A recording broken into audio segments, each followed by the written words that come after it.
Shemini Blessings family, I'm going to be explaining a little bit about the Odu Osa Tropum and a few patakis and some interesting principles from the Lukumi faith.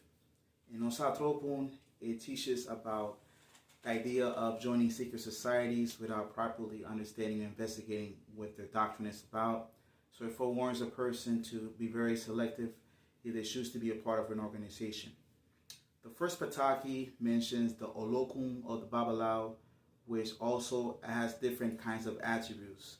Other deities such as Olonalosa, which represents 9 female deities represented by mermaids, and another male deity that shaped like a human head, looks like a pharaoh, made out of wood, and it's a male deity called Efe.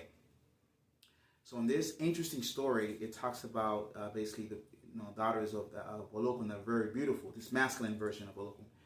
But one of the sisters named Anganairi was very jealous, and she basically set her sisters up for failure, where she tells fishermen where they're hiding at. So they basically were captured by the fishermen. And Faye was apparently pissed off. Anganairi was punished. She was placed like in a castle for punishment, and he rescued the daughters, right? So in the moral of the story, it says that unfortunately within the family, Osao Tropo might have a situation where family may be a little bit jealous, or maybe family competition, or not only biological family, it could be adopted family, or it could be a spiritual family. Osa Tropun also teaches about the mystery behind what is stated in the Lukumi faith, how in Babalao state that max of 8 people can be initiated in the hand of Ifa, male and female, right? So this is related to an interesting story where the Babalaos were not very well in divination, in the oracle system. They studied a lot, but they didn't have that much spirituality. And there was a Babalao by the name of Awo Ifa Alori that suggested to feed 4 different phases of the moon to be able to obtain more knowledge and power. They did the Ebo, but still no good results. The second Babalao named Awo Ifa Yemi suggested to feed the 4 elements, earth, wind, air, and fire. The Ebo was performed, but still no effect.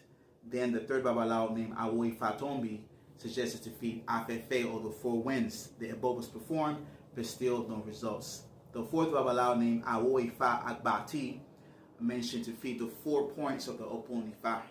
It was done, but still no result. So then they were desperate because a lot of people were not believing in Ifa any longer and were joining Islam as a faith. So they contacted Oromila to figure out the mystery behind their issue. Oromila had a simple question and said, in all those offerings, did you actually link the person's ancestors with Ifa spirituality? They said no. Well, this is how to do it. Keep in mind, he said, Ifa represents the octagon, the figure 8, because he says that in the Apuele, there are 8, right? Also a coconut that's cracked and open in half. Each half could produce 4 pieces, and it becomes 8, the figure 8.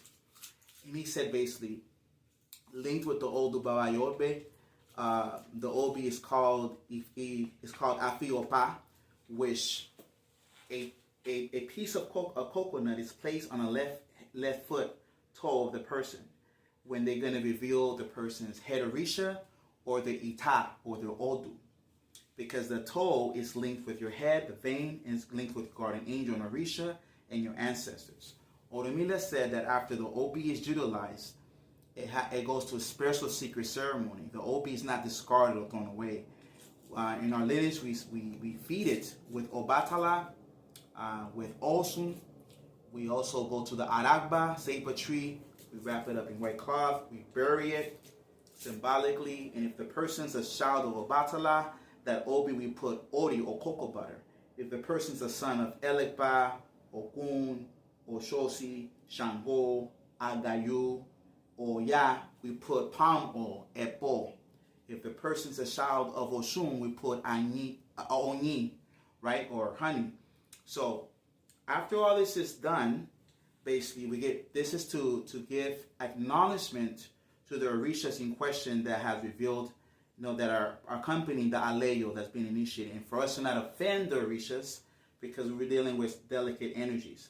And also, this is so that the sacrifices or the ebo that's performed, known as the ebo apayeru on the third day of the wooden tray, is acknowledged by Olodumare, the divine source, right? So this is linked to the idea that when we do Obi to Oromila, there's a Babalawo on the right-hand side and another Babalawo on the left-hand side.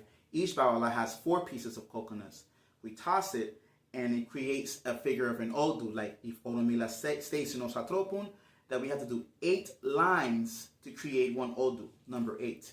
Also, Batala is the figure 8 to represent number 8 that's offered with the Obi.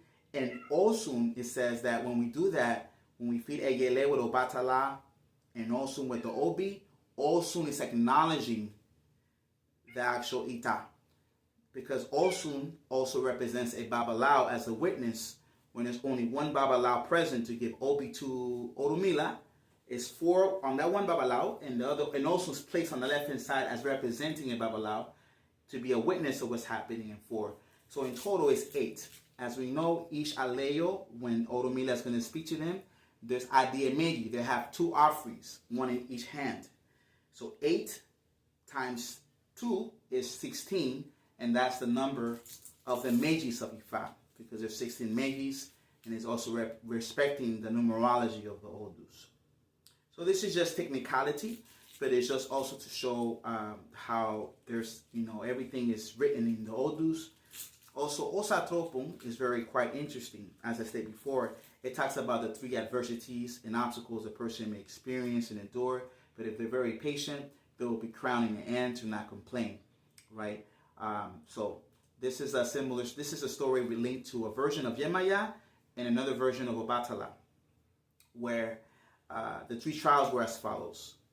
The white clothing that Obatala had was ruined with palm oil, did not complain. Then it was muddy, did not complain. Then a stranded horse she found, and she wanted to give it to the king, but she was arrested. People assumed she was stealing the king's horse. She was all dirty, they could not identify her. So the king kindly said, hey, make sure she's cleaned up so I can make a great judgment of the situation. And to his shock and surprise, it was his own mother. So he says, no, I'm not going to do that to my mom. You can sit on the right-hand side and I will crown you. So it says basically that we could go through a lot of adversities of life, but we have faith in Oromila, have faith in our Orishas, good things will endure. All right, so this is very brief, but I hope you enjoyed it and keeping it short, sweet, and quality based. So Ashe Buru, Ashe Boeshe, To Ibangesh.